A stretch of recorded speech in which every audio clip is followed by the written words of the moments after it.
Ouais. Bonjour, Elisabeth. C'est toujours un plaisir de faire ces rencontres avec toi. Aujourd'hui, je t'ai demandé de venir pour vraiment que tu puisses nous partager ton projet au mois d'octobre. Oui, bonjour Cécile, merci pour ton invitation. Alors ça y est, les inscriptions ont démarré pour les 2 semaines de formation d'octobre. Il y a déjà pas mal d'inscrits, hein, ça bouge bien cette fois-ci. Et en fait, je pense que les sujets aussi intéressent beaucoup les gens, puisque la première semaine, on va parler du burn-out, Hmm. comprendre ce qu'est le burn-out, comment le prévenir, et puis comment s'en relever aussi, parce que je vois actuellement beaucoup de gens qui sont à la limite du burn-out, donc qui n'ont pas encore franchi la zone rouge. Et puis je vois aussi des personnes qui ont fait un burn-out et qui ont vraiment beaucoup, beaucoup de mal à s'en remettre. Quelquefois, ça prend des années. Et les traitements classiques qui sont proposés, où il y a souvent des antidépresseurs ou des choses comme ça, en fait, ça ne résout pas du tout le problème. Non, Ça met un couvercle un peu sur sur c'est la ça. marmite, Ouais. mais en fait, ça n'est pas résolu. Donc, en fait, dans cette première semaine sur le burn-out, on apprendra euh, enfin, ce qu'est le burn-out, qu'est-ce qui se passe métaboliquement dans notre corps, parce que ça, c'est important aussi, parce que le burn-out, c'est pas que psychique, hein, il y a un Oui. épuisement métabolique aussi. Donc ça, c'est facile à comprendre même pour quelqu'un qui n'a pas fait d'études médicales. Hein, c'est ouvert à tous. Il y aura des professionnels de santé, mais il y aura aussi du grand public. Et en fait, tout le monde va pouvoir voir les différents aspects du burn-out, donc cet épuisement métabolique, les signes précurseurs aussi, hein, Avant-coureur, ouais. qu'il faut connaître de manière à pouvoir se dire, tiens, là j'ai un petit signe d'alerte, il serait bon peut-être de réagir avant que ça s'aggrave. Et puis, on a toute une partie aussi euh, psycho-émotionnelle, je dirais, où on va aussi apprendre à se recaler par rapport à nos valeurs, aux valeurs fondamentales, à pourquoi on vit, pourquoi oui, pourquoi on vit, pourquoi on travaille, etc. Parce que le burn-out, ça peut créer beaucoup de changements. D'ailleurs, souvent, il y a des gens qui en profitent pour changer d'activité professionnelle. Un peu comme une crise existentielle.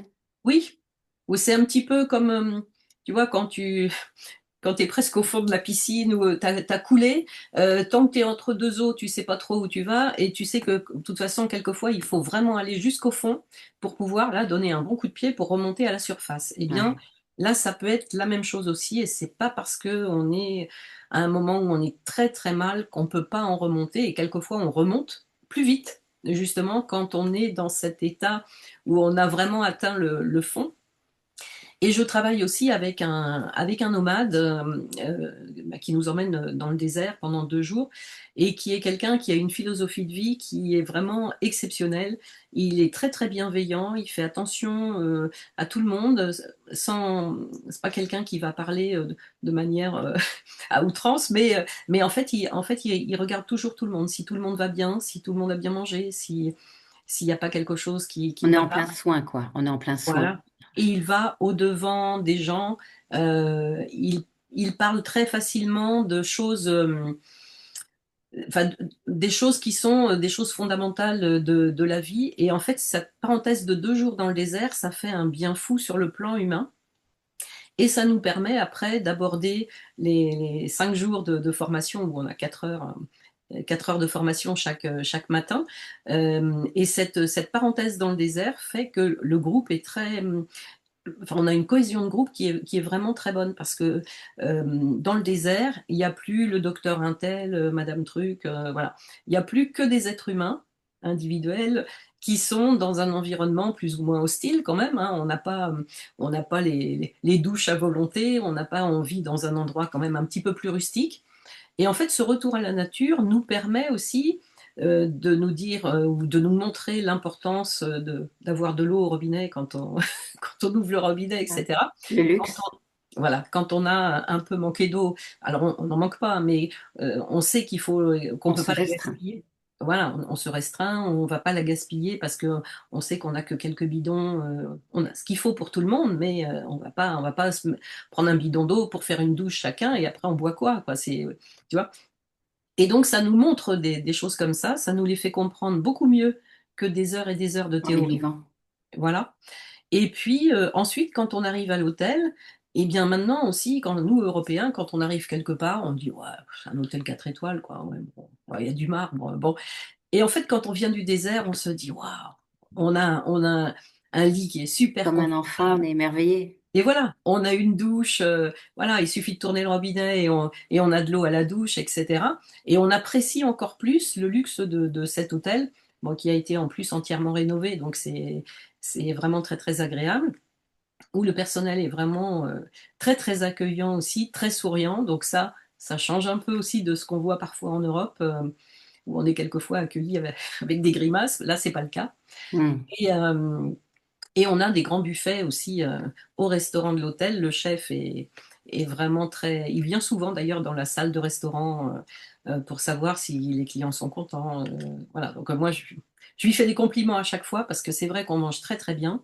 Il fait des petites pâtisseries. Moi qui suis pas très dessert, des petites pâtisseries maison. Tout est toujours fait maison là-bas et on le sent. Hein, c'est vraiment Ouais, excellent. ils ont une qualité du recevoir, Voilà. Mm. c'est formidable et ils savent y manger. J'ai deux questions, Elisabeth. La première, c'est, OK, donc le séjour, il y a 2 jours en premier, tout de Oui, suite comme un choc voilà. dans le désert Oui. et après on passe à la formation. C'est bien ça? Voilà. Alors les deux Donc jours on dans se le désert. déshabille, c'est ça, c'est un petit peu Voilà. Bah alors euh, les deux jours dans le désert, initiatique. voilà. Les 2 jours dans le désert sont optionnels parce qu'il y a des gens qui souhaitent pas y aller. Bon, c'est assez rare, mais bon, ça arrive. Et ça, je ne force personne. Bien Chacun sûr. fait comme il veut. Voilà. Et puis ensuite, on a les 5 jours suivants. On a des cours le matin de 8h30 à 12h30. Alors, c'est pas difficile de commencer à 8h30 parce que là-bas, il fait jour assez Très tôt, tôt. donc on est réveillé de toute façon. Et puis, et puis l'après-midi est libre. Donc, ça nous permet de profiter du spa pour ceux qui veulent. Là encore, ça n'est Ouais. pas obligé, mais le spa est vraiment De faire la sieste. très grande qualité à un tarif beaucoup plus bas que ce qu'on trouve en France. Donc, pourquoi ne pas en profiter? Ou bien on va organiser aussi. Là, je vais en Tunisie au mois de juillet, donc pour aller organiser justement tout ce qu'on peut proposer comme excursion à la demi-journée sur l'île de Djerba ou la journée sur Tataouine pour les accompagnants, par exemple, qui ne font pas la formation ou autre. Donc, on va proposer un certain nombre de choses. Et ça, je serai en mesure de donner les options à partir de la deuxième quinzaine d'août, là, quand je vais rentrer de vacances.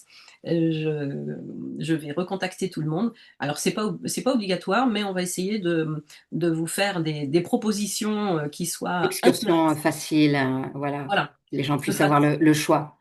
Et ma voilà. deuxième question, Elisabeth, c'était, tu parlais, donc il y a des personnes, donc évidemment, qui savent ce que c'est que le burn-out.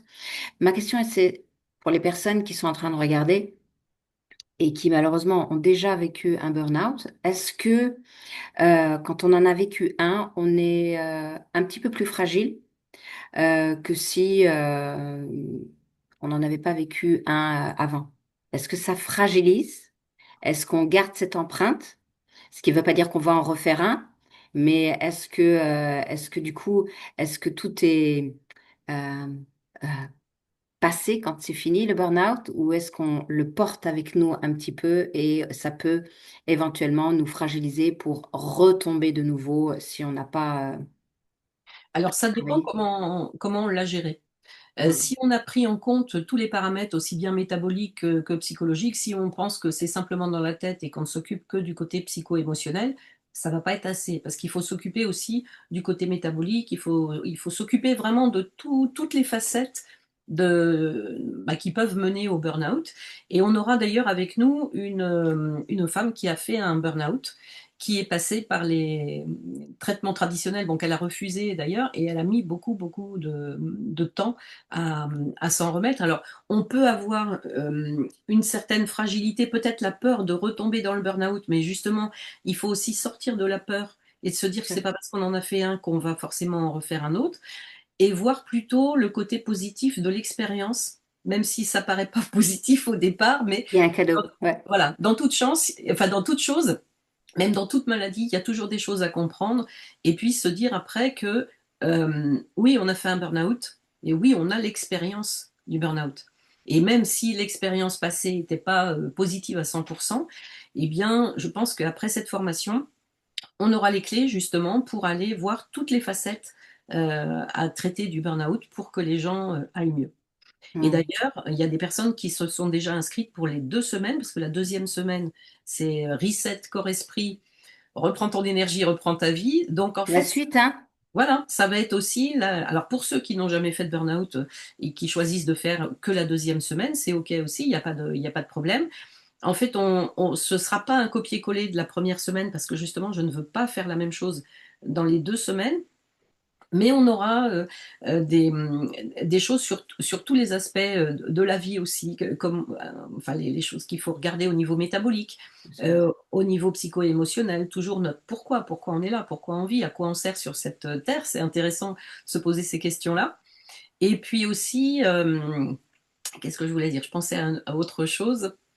Ah, l'idée est partie. Si, voilà, c'est ça. Travailler aussi sur tous les aspects, sur la mémoire, etc. Parce que souvent, on perd pied parce qu'on se rend compte qu'on nous en demande de plus en plus et qu'on n'arrive plus à mémoriser ou à être performant dans ce qu'on nous demande.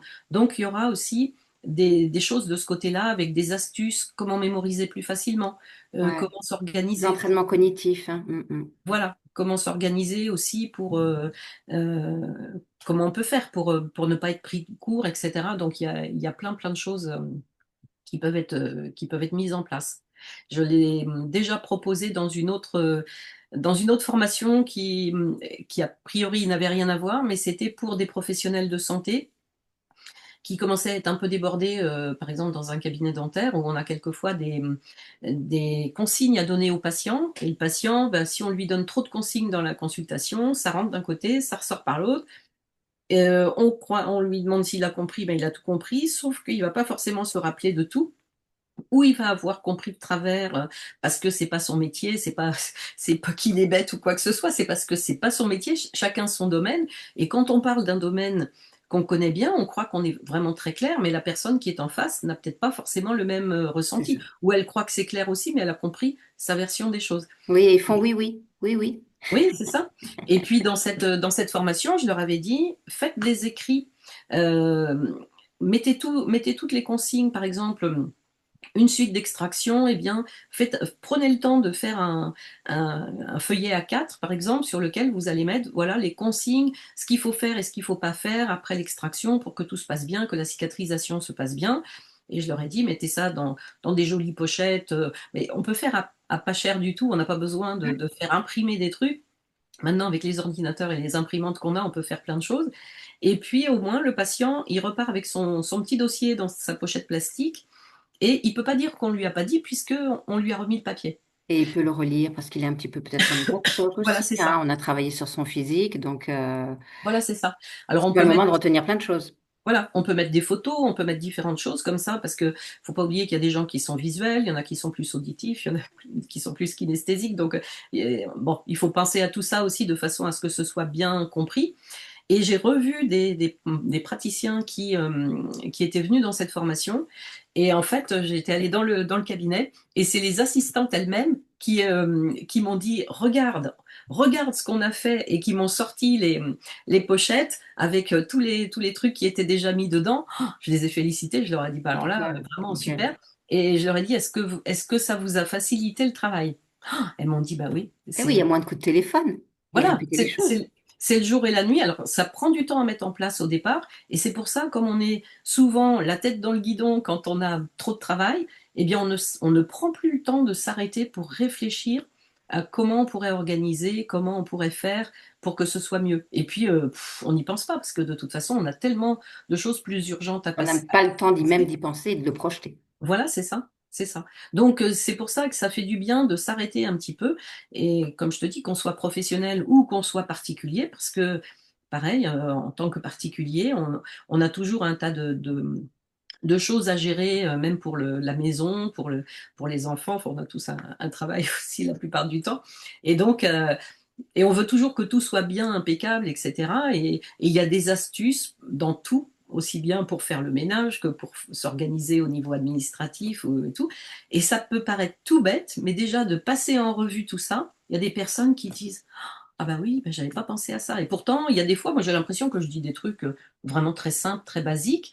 Et en fait, bah non, faut revenir souvent aux bases, aux fondamentaux pour remettre en place un socle qui va être vraiment, euh, vraiment solide pour que après on puisse faire plus de choses. Et puis il faut Plus de apprendre paix, plus de temps pour soi, plus de paix, plus de plus vie.